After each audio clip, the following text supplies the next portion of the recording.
प्याज, लहसुन, नॉनवेज खाएं या ना खाएं, वेद क्या बोलते हैं, मनुस्मृति क्या बोलती है, कौन खा सकता है, कौन नहीं खा सकता, और खाने का परिणाम क्या है और कब खाना है, इसके बारे में ऑथेंटिक कंटेंट लेकर ये वीडियो लाया हूं।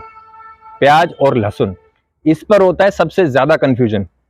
क्यों? क्योंकि बहुत सारे आपको बाबा मिलेंगे जो बोलेंगे इसमें खून होता है, इसमें हड्डी होती है, ये वहां से आता है।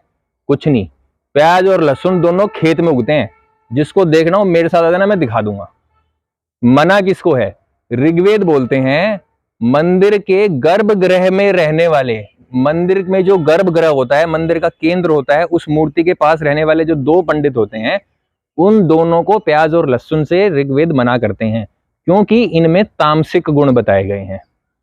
इसी बेसिस पे मनुस्मृति बोलती है अलग अलग वर्जन्स में, कहीं पर बोलती है ब्राह्मणों को मना है, कहीं पर बोलती है ब्राह्मण, वैश्य और राजपूत तीनों को मना है, मतलब कि क्षत्रिय तीनों को मना है।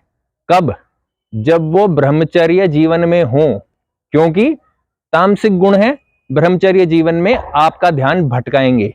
इसलिए वहम कहां चलता है? मैंने देखे ऐसे लोग अंडे की दुकान पे जाके बोलते हैं प्याज मत देना, ब्राह्मण हूं। भाई इस चक्कर में मत पड़ो। जहां तक तामसिक गुण की बात है, तो तामसिक गुण तो गरम मसाले में भी हैं। जब ये लिखा गया था उस टाइम ये गरम मसाला, चाट मसाला, पनीर मसाला, छोले भटूरे मसाला नहीं होता था, अब होता है। तो अब उन सब में भी गुण है, किस किस से बचोगे? तो इतना वहम मत करो। ये सिर्फ मसाले हैं, मसाले खाने हैं खा लो, नहीं खाने मत खाओ, आपकी मर्जी। अब मैं आता हूं वेज नॉन वेज पे। वेज नॉन वेज का चलता है बहुत डिबेट। पहले तो आपको बता दूं, दुनिया की 800 करोड़ की जनसंख्या में से सिर्फ 75 करोड़ लोग वेजिटेरियन हैं, बाकी 725 नॉन वेज। एक से एक अमीर देश, एक से एक हमसे ज्यादा लंबा जीने वाले, हमसे ज्यादा खुश रहने वाले देश नॉन वेजिटेरियन हैं। तो इस क्रिटिसिज्म में मत रहिए कि इससे आपके धन वृद्धि की नुकसान होता है, देश पीछे जाता है, पाप होता है। नहीं, लॉजिक समझिए, तामसिक प्रॉपर्टीज हैं, ठीक है। हमारे 140 करोड़ के देश में से भी सिर्फ 45 करोड़ ही वेजिटेरियन है, नॉर्थ इंडिया में ही। बाकी सब जगह पे सब नॉनवेज ही खाते हैं। प्रॉब्लम कहां आती है? प्रॉब्लम आती है, और प्रॉब्लम भी ऐसी कि मुझे जो ढकोसला दिखाई देता है।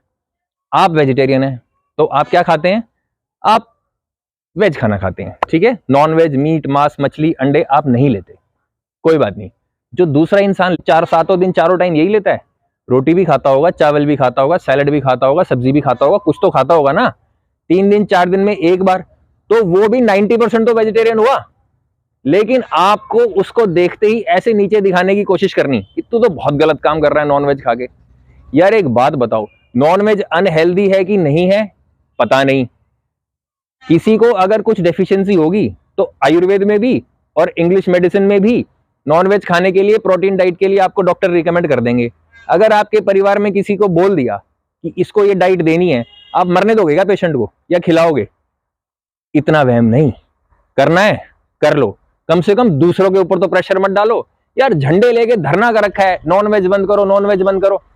शराब की बोतल के ऊपर लिखा है alcohol consumption is injurious to health. Cigarette के पैकेट के ऊपर लिखा है, बीड़ी पे लिखा है, तंबाकू पे लिखा है। सिगरेट के खिलाफ, बीड़ी के खिलाफ, तंबाकू के खिलाफ, शराब के खिलाफ तो आप नहीं करते प्रोटेस्ट। उन लोगों को तो देख के आप कभी नहीं बोलते कि ये खराब चीज है, पाप है, गलत है। यहां से आपको क्या प्रॉब्लम होती है? आपको प्रॉब्लम कोई नहीं होती। सच्चाई ये है कि क्योंकि आप नहीं खाते, इसलिए आपको कहीं तो अपनी अचीवमेंट ढूंढी है जिंदगी में कि मेरी कितनी बड़ी अचीवमेंट है। तो आप बोलोगे मैं नहीं खाता हूं, हमारी ये महानता है, ये ज्यादा हेल्दी है। अरे 10 लाख का न्यूजीलैंड, 10 लाख जनसंख्या का देश, कितने ओलंपिक में गोल्ड लेके जाता है एक बार में? हमारा एक आया है, उनकी 10 लाख। 10 लाख मतलब दिल्ली के नजफगढ़ और उत्तम नगर की पॉपुलेशन जितना देश। फिर आप बोलो वेजिटेरियन ज्यादा अच्छा होता है।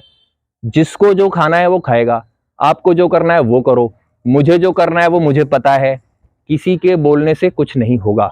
इस चीज में टाइम वेस्ट मत करो। कुछ करना है अपना करो, अपना डिसाइड करो, मैं हेल्दी खाऊंगा, जो खाना है वो खाओ। और बुरी चीजें शराब है, बुरी चीज सिगरेट है, कम से कम नॉन वेज से तो ज्यादा बुरी है, उसका विरोध कर लो ना।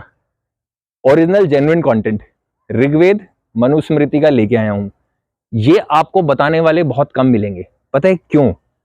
ऋग्वेद, सामवेद, अथर्ववेद, इतने मोटे मोटी किताबें हैं। ज्यादातर आपको ज्ञान देने वाले लोगों से ना 5वीं 6ठी पास नहीं होती।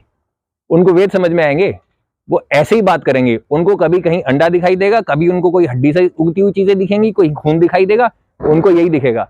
उस चक्कर में मत पड़ो। भगवान ने दिमाग दिया है, कॉमन सेंस लगाओ। वीडियो अच्छी लगी, थोड़ी आंखें खुली तो लाइक और सब्सक्राइब कर दो।